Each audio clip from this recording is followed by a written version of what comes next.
Let's quickly walk through our agenda for today so you know exactly what organized steps we're taking.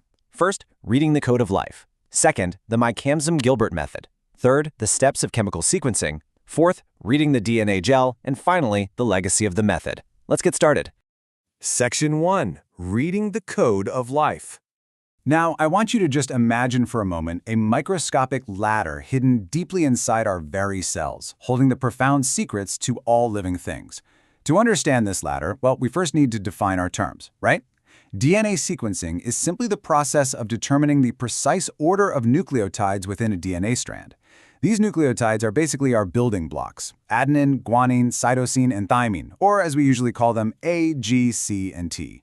You know, this is absolutely the most powerful analytical approach we have in molecular biology. It lets us figure out primary protein structures, which really just means finding out the exact sequence of amino acids making up the hard-working proteins in our bodies, and it even allows us to compare genes across entirely different organisms. How amazing is that? Historically, scientists actually developed two main pathways to read this biological code. The first is the chemical-based approach developed by Maxam and Gilbert. The second is the enzymatic-based method developed by Sanger. For today's explainer, we're going to set our specific focus entirely on that first one, the chemical method. Section 2. The Maxam-Gilbert method. Here, we're shifting our focus to the brilliant minds of Alan Maxam and Walter Gilbert and their groundbreaking discovery back in 1977. The technique they developed is actually quite surprising. They called it the Maxam-Gilbert-based destruction method. So the crucial point is, instead of building up DNA to read it, they figured out how to read it by carefully, and I mean very carefully, destroying specific bases. Think about it. Usually if you want to read a book, you keep the pages perfectly intact, right? But they realized that by breaking the DNA chain at very specific points, they could map out the entire sequence. By breaking it apart, they could decode the whole thing. As this quote from our source material highlights, in 1977, Alan Maxam and Walter Gilbert developed a DNA sequencing method based on chemical modification of DNA and subsequent cleavage at specific bases. Now, cleavage simply means breaking or cutting. So this breakthrough allowed scientists to literally chop up the DNA molecule at very specific chemical rungs along that microscopic ladder we imagined earlier.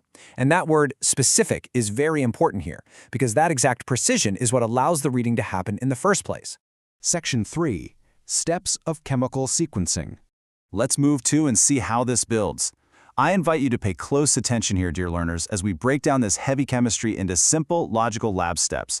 Let me patiently walk you by the hand through these three crucial procedures.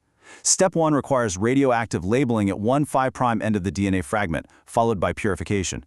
Just think of that 5' end as a marker for the starting line of our DNA fragment, so we always know exactly which way we're reading. Step 2 involves applying chemical treatments that generate breaks at a small proportion of the nucleotide bases. And then, Step 3 takes those broken fragments and arranges them side by side using a technique called gel electrophoresis. This is a beautiful process that uses a gentle electric current to separate these broken pieces purely by their physical size. To achieve those breaks in Step 2, scientists use 4 separate reaction tubes: one for guanine, one for adenine plus guanine, one for cytosine, and one for cytosine plus thymine. Now, you might be wondering, why combine adenine and guanine into one tube instead of keeping them all separate? Well, the chemistry they used sometimes reacts with both of these similar bases. But by carefully comparing the results of the combined A plus G tube with the G-only tube, we can easily figure out which is which through a simple process of elimination. The chemicals in these tubes are perfectly and meticulously controlled. The concentration is managed so beautifully that, on average, only one single modification is introduced per DNA molecule across these 4 specific reactions. This remarkable precision is exactly what makes the whole method work so reliably. Section 4. Reading the DNA gel. I have to express some genuine excitement here, because this is the exact moment where the invisible code of life finally becomes visible to the human eye.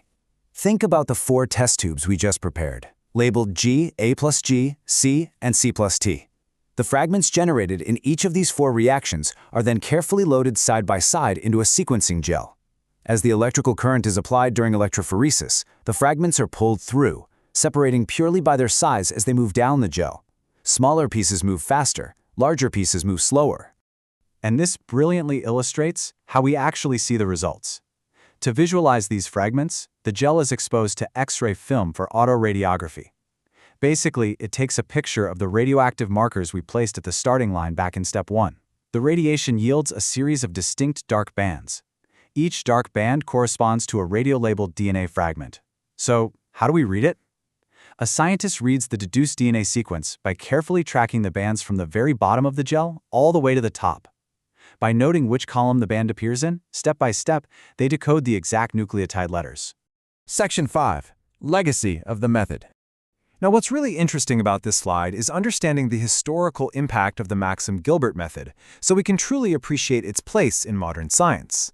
The major strength of this chemical degradation approach, its biggest advantage over the competing Sanger method, is that the DNA sequence is obtained directly from the original DNA molecule. It is not an enzymatic copy. You are reading the authentic, original strand of life itself. But let me pose a question to you, my curious learners.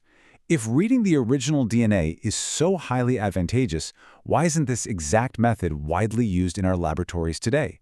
Why did the Sanger method become the gold standard? Just think about that for a moment. Well, the answer lies in the practical, day-to-day realities of laboratory work. The method essentially remained unchanged in its form and technique over the years.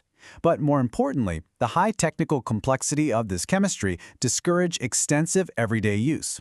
Working with dangerous chemicals and radioactive materials requires immense care and preparation. Once the alternative Sanger method received refinements that made it much easier and safer to perform, the scientific community naturally shifted in that direction.